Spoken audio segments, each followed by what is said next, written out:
Почитувани, добар ден. Добро ни дојдовте во вестите на Канал 8. Пилот проект за обучување стручен кадар за потребите на производниот сектор се реализира во Средното општинско училиште Гошо Викентиев. Како партнерски страни вклучени се училиштето и компанијата Амфенол од Кочани, а финансиска подршка за реализација на проектот обезбедува УСАИД. Тони Ајтовски со деталите. Во Средното општинско училиште Гошо Викентиев во Кочани се реализира проектот со обука до обработување, со кој за почеток опфатени се 30 ученици, а кои теоретски и практично се обучуваат за идно вработување во производни компании. Се работи за пилот проект, што финансиски е поддржан од USAID, а се спроведува во партнерство со компанијата Амфенол Технолоджи Македонија, чии представници, меѓу кои и директорката на USAID, Гречен Билкел, го посетија Центарот за обука. При тоа се запознаа со начинот на изведување на наставата. Работејќи на терен брзо свативме дека кај нас приказката не е отварање работни места, него пополнување на постоечки работни места за кои нема квалификуван кадар. Посебно акутна и сериозна е ситуацијата во делот на средностручни вештини, занаети, оние што ги викаме, така да ние како проект решиме да инвестираме и да кофинансираме овакви иницијативи, каде што заедно со приватен сектор би инвестирале во обучување на кадри кои би биле идни вработени во реалниот сектор.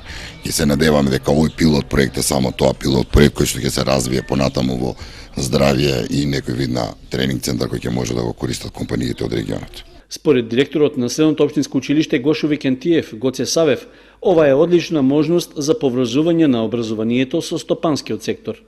Наша основна задача, бидејќи сме средно стручно училиште, да едуцираме, образуваме кадри кои што дефинитивно ќе се пронајдат во реалниот сектор. За сега тоа е како идеја, мислам дека ќе се реализира и ќе може да биде трајна во иднина да се остварува. Од компанијата Амфенол очекуваат позитивен ефект од проектот, а планираат соработката со Кочанското средно училиште да продолжи и во иднина. Мислам дека пораката треба да биде јасна до сите дека ние планираме тука долгорочен развој и затоа ни требаат квалитетни и обучени луѓе. И во Македонија може да се живее пристојно и техничките струки и занимања се итекако повеќе од добри и повеќе од ценети и можност за натамошен развој и напредок во нивната кариера. Ова е само еден старт, а ние како Амфенол ќе им понудиме исто така на тие најамбициозните и најработливите многу поголеми можности за напредок и понатаму. Поддршка за соработката на образованието со реалниот сектор има и од локалната самоуправа на Кочани, а според градоначалникот Илиев, тоа треба да биде пример за слични иницијативи. Овој проект заслужува и понатаму силна поддршка како од локалната самоуправа, така и од сите други чинители кои можат да допринесат да го прошириме не само за овој тип на кадри, туку да се во ова училиште да се произведуваат кадри кои ќе бидат потреби за целокупното стопанство во општина Кочани. Само на тој начин ќе успееме да имаме помалку невработени и на тој начин ќе успееме да имаме квалитетна и силна работна сила која ќе си најде и соодветно место, добро платено работно место и секако со тоа ќе ја поддржуваме и економијата како во Кочани, така и во целата држава. Партнерските страни вклучени во проектот со обука до вработување ја разгледуваат можноста компанијата Амфенол во просториите на Средното училиште Гошо Викентиев да инсталира машини за обука на учениците. Со тоа, тие својата неопходна практична настава би ја остварувале без да ги посетуваат производствените хали. Министерството за земјоделство ги изготви измените на Законот за земјоделско земјиште, со што треба да се обезбеди поефикасна и поправедна распределба на државното земјиште. Законскиот текст е усвоен од страна на владата, а наскоро ќе се најде и пред пратениците во парламентот. Министерството за земјоделство сака да ги спречи досегашните малверзации и злоупотреби при доделувањето на државното земјоделско земјиште, заради што изготви и законски измени. Предложениот текст беше доставен до владата, каде веќе е усвоен и се очекува по неговото прифаќање во парламентот, новото законско решение да стапи во сила. Тоа треба да придонесе за поправедна распределба на државното земјоделско земјиште, рече министерот Лјупчо Николовски. Со овој предлог закон се овозможува правилна и транспарентна распределба на државното земјоделско земјиште под закуп и ставање во функција на целокупното земјоделско земјиште во државата, заради сите констатирани проблеми кои што беа евидентирани во целокупниот овој период. Измените, како што кажав, се направени врз основа на детални анализи од страна на сериозен и голем тим од сектора за земјишна политика и останатите институции, органи во состав на Министерството за земјоделство и во консултации со сите земјоделски здруженија. Една од клучните измени која што ја правиме е во делот на младите фармери, со цел нивна поголема вклученост во земјоделството и можност да започнат свој агробизнис, паралелно со целиот пакет на други мерки со измени на останатите закони.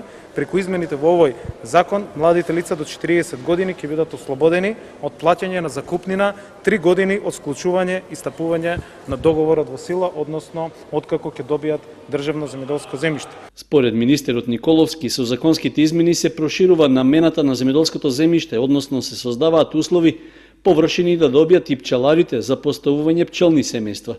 Исто така, државното земјоделско земјиште ќе можат да го добијат и лица кои претходно добиле помали површини, односно се до остварувањето на законскиот лимит од 10 хектари. Министерот додаде дека новите законски решенија треба да спречат и комични ситуации што во изминатиот период ги имало при лицитација за државно земјиште со понудени огромни суми. Имаше надавање и до 100 милиарди евра или до ненормални суми, а на крајот за овие атрактивни локации не се склучуваат договорите.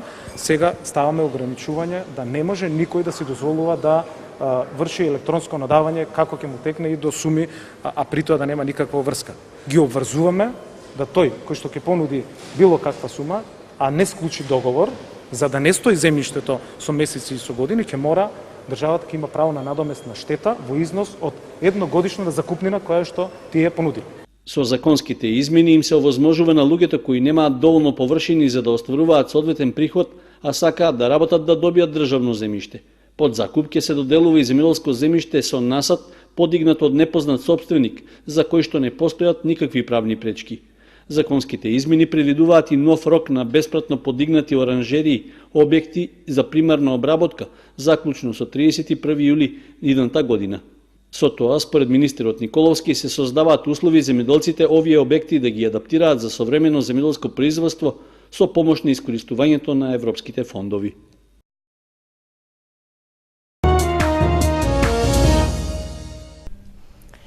Во училишниот двор во основното училиште Раде Кратовче се одржа надпревар во знаење и брзина. Учествуваа ученици од 4 основни училишта од Кочани. Активноста е во рамки на проектот за правилно постапување со отпадното 5 пакување.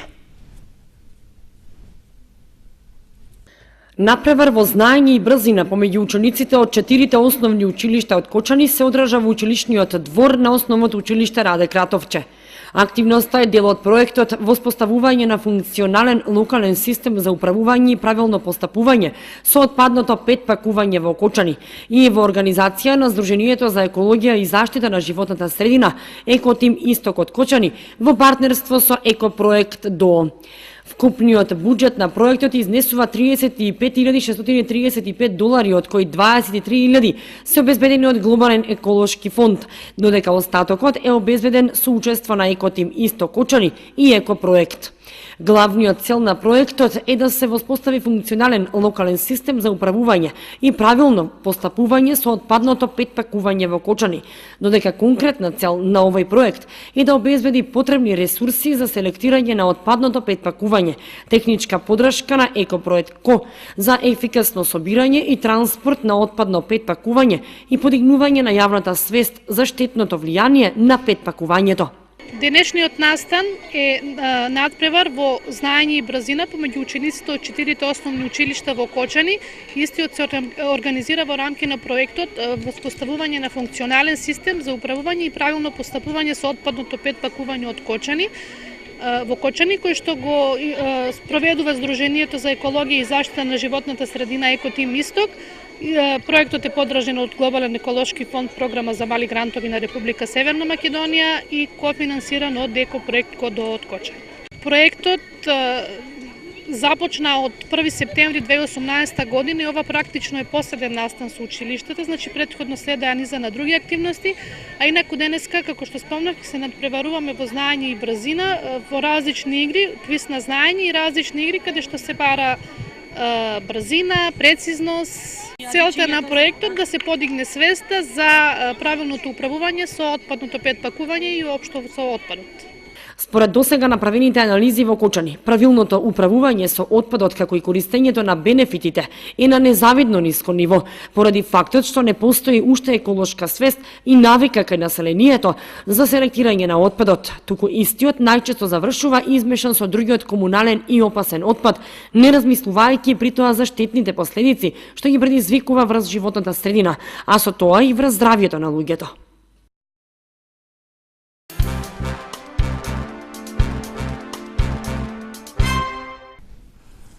Триумфот на љубовта прикажан преку представата возможна приказна Абракадабра, како дел од 56-тото издание на ДАФ во Кочани.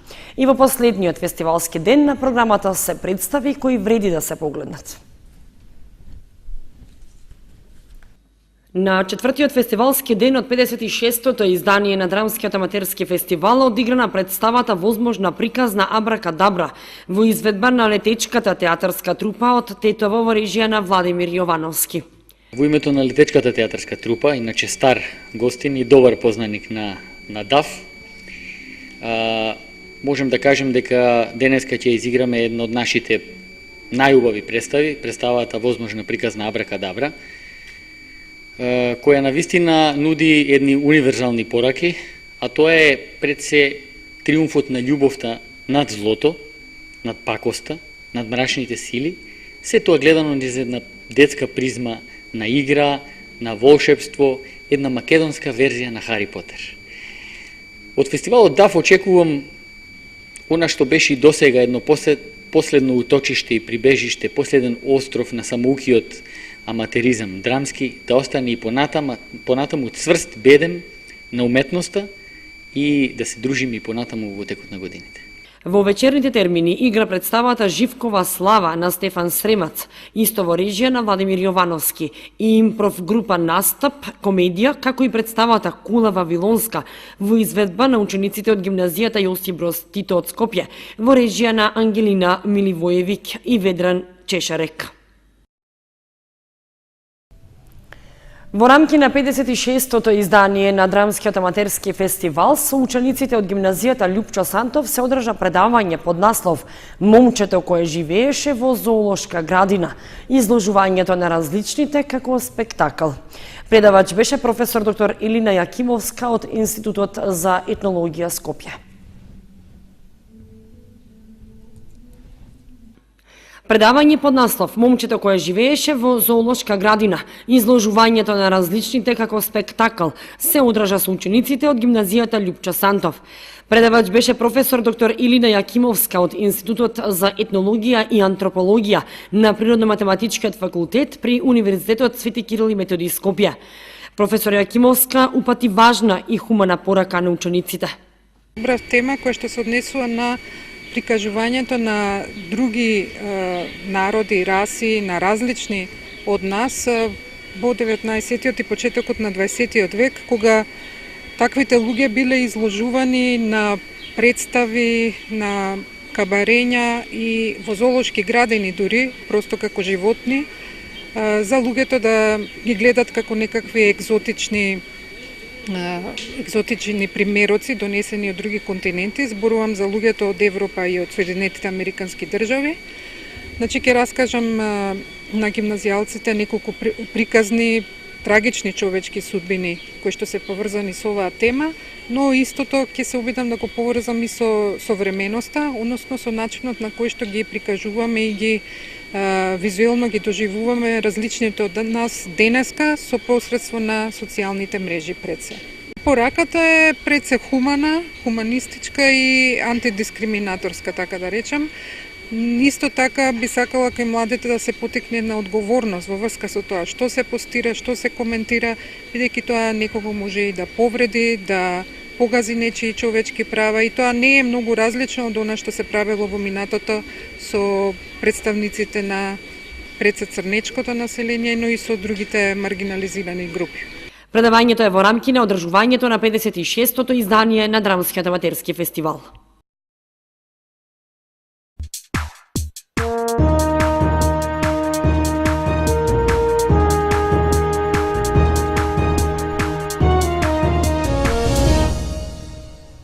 Следува информацијата од спортот.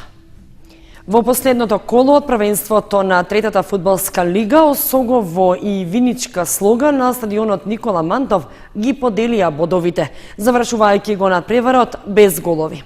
Женскиот фудбалски клуб Кочани исто така на домашен терен играше нерешено 2:2 против Атлетико. Фудбалерите на Осогово без голови го завршија овогодишното првенство во третата фудбалска лига Исток. На надпреварот од последното коло што го одиграа на стадионот Никола Мантов со екипата на Слога од Виница и покрај упорноста, жолто-сините не беа ефикасни, па средбата заврши со резултат 0:0. Шанси за гол имаше, но стативата во 3 случаи не дозволи топката да влезе во мрежата на виничани. Со оглед на изречената казна за играње 2 надпревари без публика, трибините на стадионот во Кочани беа празни, така што изостана заедничката прослава со навивачите за освојувањето на првото место на табелата и за пласманот во втората лига. По завршувањето на надпреварот играчите го добија победничкиот пехар, а во нередниот период по краткотрајната пауза ќе предстои сериозна задача за управата на Осогово до наесен да обезбеди финансиски средства и играчки кадар за настапот во повисок ранг.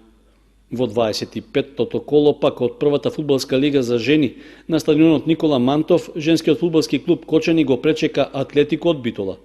И покрај тоа што надпреварот беше од големо значење за двете екипи, отворената игра од обете страни придонесе да се постигнат по 2 гола и на крајот епилогот е нерешен резултат.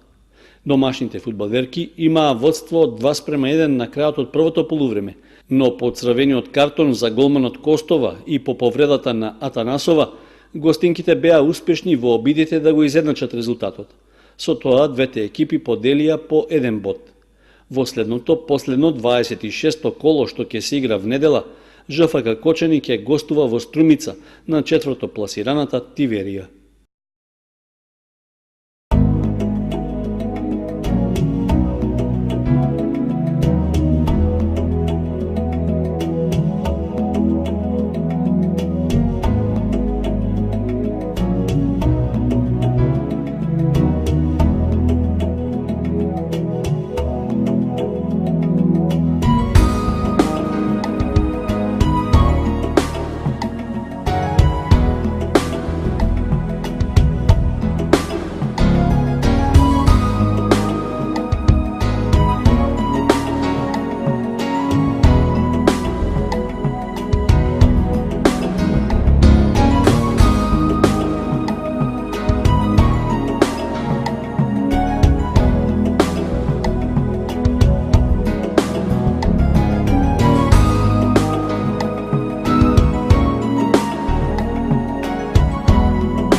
Почитувани, тука ги извршуваме вестите на Канал 8. Останете и понатаму со нашата програма. Довидување.